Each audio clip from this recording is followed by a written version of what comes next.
नमस्कार दोस्तों, आपका स्वागत है आपके अपने चैनल TGNI वर्ल्ड में। आज की इस वीडियो में हम बात करने जा रहे हैं एक ऐसे यात्री विमान की जिसने अपनी उड़ान तो भरी पर डेस्टिनेशन तक नहीं पहुंच पाया। उसकी इस उड़ान के दौरान ऐसा क्या घटा कि वो विमान हमेशा के लिए ही लापता हो गया। आज तक उसके रहस्य पर पर्दा पड़ा हुआ है। हालांकि उसकी पहेली को सुलझाने के लिए कई देश एक साथ आए और एक बहुत बड़ा और बहुत महंगा मिशन चलाया गया, पर हाथ कुछ नहीं लगा।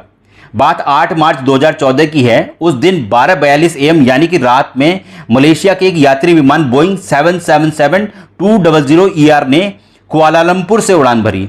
इस विमान में 239 लोग सवार थे, जिनमें से 12 क्रू मेंबर्स थे।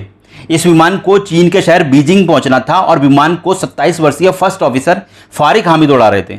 यह उनकी लास्ट ट्रेनिंग फ्लाइट थी, जिसके बाद वे फुली सर्टिफाइड हो जाते। उनके ट्रेनर 53 वर्षीय मोस्ट सीनियर कप्तान जहारी अहमद शाह विमान के रेडियो कम्युनिकेशन को संभाल रहे थे और इस विमान का नंबर था MS-370, जो कि आज इतिहास के पन्नों पर एक मुहर की तरह छप गया है। क्योंकि यह विमान बीजिंग जा रहा था, इसलिए इसमें सबसे ज्यादा चाइनीज यात्री थे, जिनकी संख्या 152 थी। 50 यात्री मलेशियन थे और इसके अलावा कुछ यात्री Australia, Canada, France, Hong Kong, Indonesia, Iran, Netherland, New Zealand, Russia, Taiwan, Ukraine और अमेरिका से थे। इस विमान में 5 यात्री भारत से भी थे। रात 1:08 पर विमान ने मलेशियन कोस्ट लाइन को पार किया और साउथ चाइना सी के ऊपर वियतनाम की दिशा में उड़ने लगा। इस बीच कप्तान जहारी ने कुआलालंपुर के एयर ट्रैफिक कंट्रोल को विमान जिस ऊंचाई पर उड़ा था उसकी जानकारी दी। एयर कंट्रोल रूम यानी कि ATC को। कुआलालंपुर कोस्ट लाइन को पार करने के 11 मिनट बाद जब विमान वियतनाम एयर स्पेस के करीब पहुंच गया तो ATC कुआलालंपुर ने रेडियो से कप्तान जहारी को मैसेज दिया कि वे आगे की उड़ान के लिए वियतनाम के हो ची मिन ATC से 120.9 फ्रीक्वेंसी पर संपर्क करें। साथ ही कप्तान और ATC ने एक दूसरे को गुड नाइट मैसेज भी दिया। कप्तान जहारी के गुड नाइट वाले शब्द इस मलेशियन MS-370 विमान के रेडियो से बोले गए अंतिम शब्द थे। इस जहाज के कप्तान ने वियतनाम के ATC से संपर्क किया ही नहीं, MS-370 विमान के वियतनाम एयर स्पेस में प्रवेश करने के 5 सेकंड बाद ATC कुआलालंपुर के रडार से विमान के ट्रांसपोंडर के सिंबल गायब हो गए और 37 सेकंड बाद पूरा ही विमान रडार से गायब हो गया। समय 1:21 हो चुका था और विमान को उड़ान भरे 39 मिनट हो चुके थे। कुआलालंपुर का ATC दूसरे विमानों की आवाजाही में बिजी था, सो उसे MS-370 के रडार से गायब होने की घटना का पता नहीं चला और जब उन्हें इसकी जानकारी मिली तो उन्होंने सोचा कि विमान ATC वियतनाम के कंट्रोल में होगा और ATC कुआलालंपुर की रेंज से काफी दूर निकल चुका होगा। हालांकि वियतनामी ATC को इस बात की जानकारी मिल चुकी थी कि MS-370 विमान ने उनके एयर स्पेस में प्रवेश किया है, लेकिन विमान ने उनसे संपर्क नहीं किया और उनके रडार से भी गायब हो गया।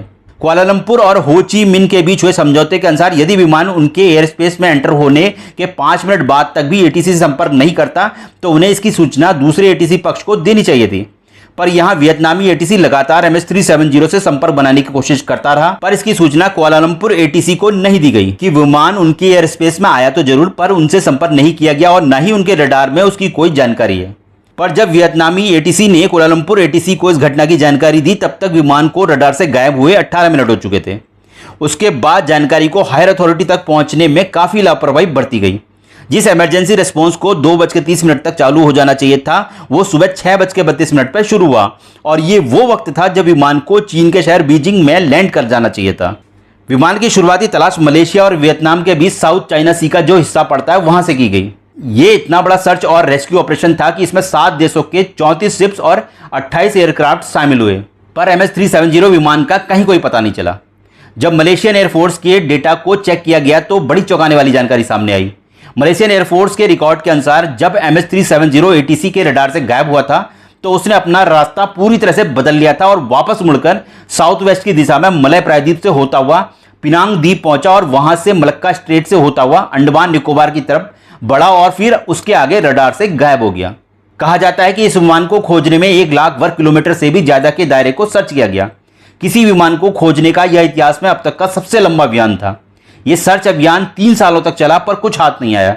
फिर 2017 में इस तलाशी अभियान को आधिकारिक तौर पर बंद कर दिया गया। हालांकि 2019 में अमेरिकी कंपनी ओशन इन्फिनिटी ने फिर से तलाशी अभियान शुरू करने का ऐलान किया था। इस विमान की खोज में 106 मिलियन पाउंड्स लगा दिए गए पर हासिल कुछ नहीं हुआ। विमान के लापता होने या दुर्घटनाग्रस्त होने के पीछे कई लोगों ने कई कारणों को बताया, जिनमें से किसी की भी पुष्टि नहीं हो पाई। ऐसे ही कुछ कारण और कुछ अफवाहें इस तरह हैं। मार्च 2014 में ऑस्ट्रेलिया के एक शख्स ने दावा किया कि उसने गूगल अर्थ पर विमान MS-370 का मलबा खोज लिया है। इस शख्स का दावा था कि मलबे पर गोलियों के निशान देखे गए हैं और यह मलबा मॉरिशस के एक द्वीप के पास मिला है। हालांकि मलेशिया ने इस दावे को फर्जी करार दिया। प्लेन को हैक करके क्रैश कराने की बात भी कही गई। कुछ हैकर्स ने कहा कि इसे हिंद महासागर में स्थित एक अमेरिकी नौसेना बेस पर ले जाने का प्रयास किया गया था। एक स्वतंत्र जांचकर्ता ने कहा कि विमान की दुर्घटना की खबर रूसी राष्ट्रपति पुतिन को मिल गई थी, क्योंकि रूसी एक्सपर्ट ने एक सीक्रेट सैटेलाइट के जरिए इस घटना को देख लिया था। क्योंकि यह एक जासूसी का काम था, इसलिए राष्ट्रपति पुतिन ने इसके बारे में किसी दूसरे देश को जानकारी नहीं दी। कुछ ने यहां तक कहा कि विमान में सवार किसी यात्री ने विमान को नियंत्रण में लेकर समुद्र में डुबा दिया। इस थ्योरी को भी मलेशियन अधिकारियों ने रिजेक्ट कर दिया।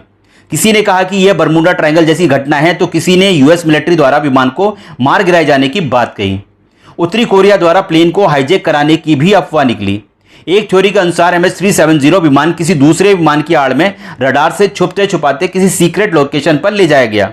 एक और थ्योरी ने बहुत जोर दिया कि विमान के पायलट ने आत्मघाती कदम उठाते हुए विमान को समुद्र में गिरा दिया। इसके लिए कप्तान जहारी अहमद पर शक किया गया, क्योंकि उनके घर में माइक्रोसॉफ्ट का फ्लाइट सिमुलेटर मिला। सिमुलेटर के द्वारा वर्चुअली फ्लाई किया जाता है और यह रियल फ्लाइंग जैसा एक्सपीरियंस देता है। एक थ्योरी में विमान में ऑक्सीजन की कमी होने की बात भी कही गई। ऑक्सीजन की कमी से यात्री और क्रू मेंबर्स बेहोश हो गए और विमान तब तक ऑटो पायलट मोड पर उड़ता रहा जब तक कि उसका ईंधन खत्म नहीं हो गया। ईंधन के खत्म होते ही विमान क्रैश कर गया।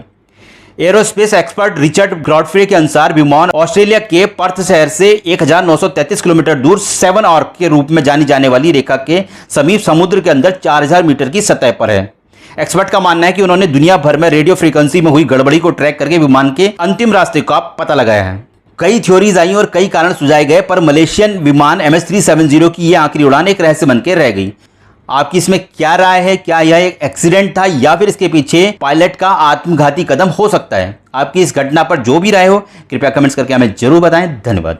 यदि आप इस वीडियो को YouTube में देख रहे हैं तो कृपया चैनल को बेल आइकन के साथ सब्सक्राइब जरूर करें, और यदि Facebook या फिर Instagram में देख रहे हैं तो कृपया पेज को फॉलो करना ना भूलें। धन्यवाद।